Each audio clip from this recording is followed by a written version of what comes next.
Un plaisir de vous retrouver pour cette nouvelle édition du journal sur Océan TV, le sommaire. 59 députés soutiennent désormais les actions du chef de l'État. Ils ont donné naissance à un regroupement dénommé Bloc de la majorité parlementaire. La démarche est appréciée par l'honorable Yacoubou Malekhossou qui était l'invité de Cartes sur table ce dimanche sur Océan FM. Les journalistes spécialistes des questions environnementales au Bénin réunis sous le RJBCN ont décidé de réfléchir chaque mois sur un sujet qui impacte le quotidien des citoyens. Le premier numéro de cette table ronde dénommé Débat écolo a eu lieu à Cotonou. Je le disais dans les titres, Yacoubou Malekhossou était l'invité hier de l'émission Cartes sur table de Océan FM. Ancien membre de la Haute Cour de justice et ancien parlementaire, il s'est prononcé sur plusieurs sujets d'actualité, notamment la naissance à l'Assemblée nationale la semaine écoulée du bloc majorité parlementaire par 59 députés. Le BMP s'engage à soutenir les actions du chef de l'État. Je vous propose d'écouter Yacoubou Malekhossou. Le président Talon a besoin des 83 députés, hein, parce que pour quand même réussir un bon mandat, il faut quand même les députés, l'apport des députés. Donc ceux qui ont décidé quand même de rester avec lui, je les félicite. Ils sont 59. Et aussi ceux qui n'ont pas accepté quand même d'être mouvanciers, comme on le dit, je les félicite, c'est leur choix. Ce qui est sûr, le président Talon est pour tout le monde. Ceux qui le soutiennent ne le soutiennent pas.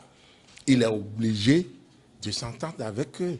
Et dans le reste de l'actualité, le chef de l'État, Patrice Talon, a rencontré les conseillers communaux et municipaux de 5 communes du Grand Nokoué. Entre autres décisions issues de cette séance, la modernisation des marchés, l'aménagement et l'assainissement des voiries urbaines dans ces villes. Il s'agit de Ouida, Abomey-Calavi, Semek-Boudji, Porto-Novo et Cotonou. Comment les Cotonois, justement, apprécient-ils la mesure? Élément de réponse avec ces citoyens rencontrés dans la ville de Cotonou. J'ai suivi comme tout le monde ce projet que le gouvernement a soumis au Saint-Maire de ce qu'il est convenu d'appeler aujourd'hui le Grand Nokoué. Et évidemment, c'est des projets pour aménager les villes, les villes phares du Bénin, j'allais dire.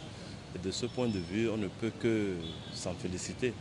On ne peut pas reprocher à un gouvernement de vouloir rendre le pays beau. Le seul hic, ou ce qu'on pourrait considérer comme cela, c'est quel sera le rôle de ces maires dans ce partenariat. Parce que pour moi, il doit s'agir d'un partenariat, vu que les mairies ont également une personnalité juridique et ont également leur projet. Je vois ce projet sur 2 volets importants.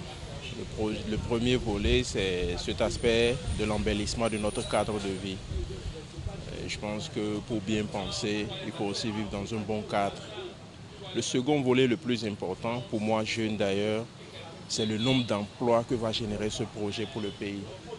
Nous sommes à une période où nous crions que le gouvernement est en train de détruire des emplois. Il y a la question de la Sonapra, il y a d'autres questions du port où beaucoup de jeunes ont perdu leur emploi. Je pense que ce projet vient à point nommé pour la jeunesse, pour un recrutement massif. C'est une très bonne initiative du gouvernement. Maintenant, l'inquiétude, c'est...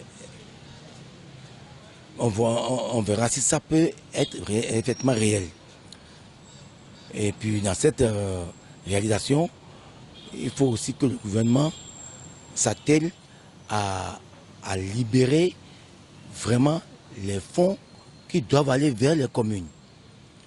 Parce que une chose est de chercher à organiser les communes, mais une autre est de les écouter dans leurs revendications. Ce sujet à présent, en Afrique de l'Ouest, les marchés de friperie connaissent un essor ces dernières années. Un commerce très florissant qui permet aux plus pauvres de s'habiller et se chausser à moindre coût. Le marché Missebo est le plus grand centre de vente de chaussures friperie à Cotonou. Nous nous sommes intéressés à la vente de chaussures friperie dans ce marché. Le reportage de Léonce Adjevi et Semiat Yessoufou. Nous sommes ici au marché de friperie Misebo. Installé au cœur de Cotonou, la capitale économique du Bénin, Misebo est juste à côté du grand marché international d'Antokwa. Animé 6 jours sur 7, on y trouve plusieurs types d'articles, dont les chaussures friperie. Elijah et Michael sont dans le métier depuis plusieurs années. Je fais le commerce de friperie, chaussures à Misebo depuis 18 ans. Pour vendre chaussures de friperie là, c'est pas beaucoup de travail parce que c'est quelque chose qui est moins cher. Et comme c'est moins cher là, tu peux trouver un peu un sac ou bien un balle pour venir vendre. Pour trouver ce que tu vas manger avec ton famille. Je suis entré dans ce métier depuis 2013. Quand j'ai fini mes études, je n'ai pas trouvé quoi faire. C'est alors que je me suis lancé dans ce commerce pour subvenir à mes besoins. De diverses gammes et de toutes les pointures, ces chaussures friperies sont installées à même le sol ou accrochées et sont accessibles à toutes les bourses. Ça dépend de la chaussure, la qualité que tu as pris. Il y a comme les talons et les tapettes, c'est pas le même prix. Au peu près, tu peux trouver talons comme ça, si c'est propre, tu peux trouver à 2000, 2500. Mais si c'est pas propre, tu peux aussi trouver à 1500, 1000 francs. Donc, ça dépend. Si tu sortis dehors là, tu vas trouver pour 200, 200, 300, 300, 500, 500, ça dépend. Mais si tu ouvres un bal, tu peux trouver une qualité que tu vas vendre 2000, 23 000. Dans le rang des potentiels acheteurs, nombreux sont ceux qui s'y rendent pour se les approprier pour diverses raisons. Les chaussures friperie ont plus de dureté. Ça a beaucoup de dureté et ça a un coût moins. Un commerce florissant pour ces vendeurs rencontrés, mais qui n'est pas sans difficulté. Il y a trop de difficultés. Il faut se lever très tôt à 6 heures pour étaler les chaussures. Tu es contraint à rester sous la pluie et sous le soleil pour vendre. Nous avons beaucoup de difficultés. Avant, nous vendons beaucoup, mais aujourd'hui, c'est difficile de trouver des clients. Les gens ne viennent plus acheter à cause de la morosité économique. L'actuel président a tout serré. C'est seulement ceux qui ont les moyens qui viennent acheter chez nous. À noter que ces chaussures friperies proviennent pour la plupart des pays limitrophes tels que le Togo, le Nigeria, la Côte d'Ivoire et le Ghana. Faire le point du rôle joué par les cadres béninois dans le processus démocratique du Bénin de 1960 à 2017, c'est à cet exercice que s'est attelé le Front citoyen pour la sauvegarde des acquis démocratiques. Ceci à travers une conférence débat tenue la semaine écoulée au Kodiam à Cotonou. Pour le conférencier, le Bénin doit pouvoir finir avec le travail de Pénélope afin de repartir sur un nouveau départ. Antoine Deschenaux, président du Front citoyen pour la sauvegarde des acquis démocratiques. Cette conférence de débat ouvre un peu le chemin. C'est un chemin que nous ouvrons, c'est un chantier que nous ouvrons. Les problèmes sont nombreux, sont immenses. Donc nous restons ce que nous avons toujours été, à savoir une organisation de veille citoyenne.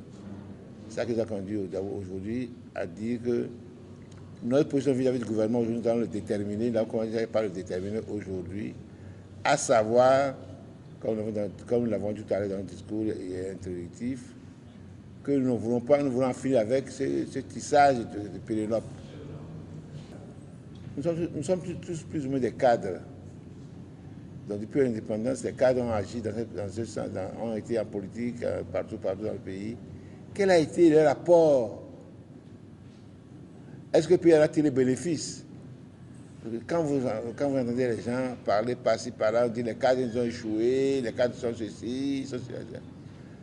Ils ont voulu faire le point. C'est vrai qu'il y a beaucoup d'échecs.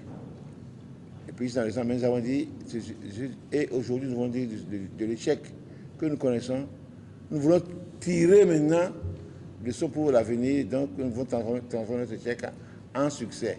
Ce que nous allons faire, c'est les actes concrets, les projets concrets que nous pouvons faire au gouvernement, au président, pour qu'il nous écoute et qu'il soit attentif à ce que le peuple dit. Et puis je vous le disais en titre, le réseau des journalistes béninois sur les catastrophes naturelles, RJBCN, a organisé en fin de semaine écoulée le premier numéro de débat écolo. C'est la maison des médias Thomas Meyansin qui a servi de cadre à cette rencontre. Marcus Koudjenman pour les détails. Débat écolo est un creuset mensuel de réflexion qui sera axé sur tout bouleversement d'ordre naturel impactant la vie quotidienne des populations. Au cours de cette rencontre, un expert échangera avec les journalistes sur un thème lié aux questions environnementales. L'objectif poursuivi est d'améliorer la compréhension des professionnels des médias sur cette thématique afin d'enrichir la qualité de leur production. Et deuxièmement, c'est amener les professionnels des médias à faire des productions sur ces sujets et, in fine, contribuer à leur spécialisation dans ces domaines. Le premier numéro de Débat écolo a eu pour thème « Libération des espaces publics, quelle plus-value pour l'environnement ». Le communicateur Josia Dossou-Bogrenou de l'ONG Nature Tropicale estime que cette démarche de l'exécutif est réglementaire et permettra de rehausser le niveau du tourisme au Bénin. Je crois qu'avec les journalistes, nous avons essayé de voir dans quel contexte et ce travail a été fait.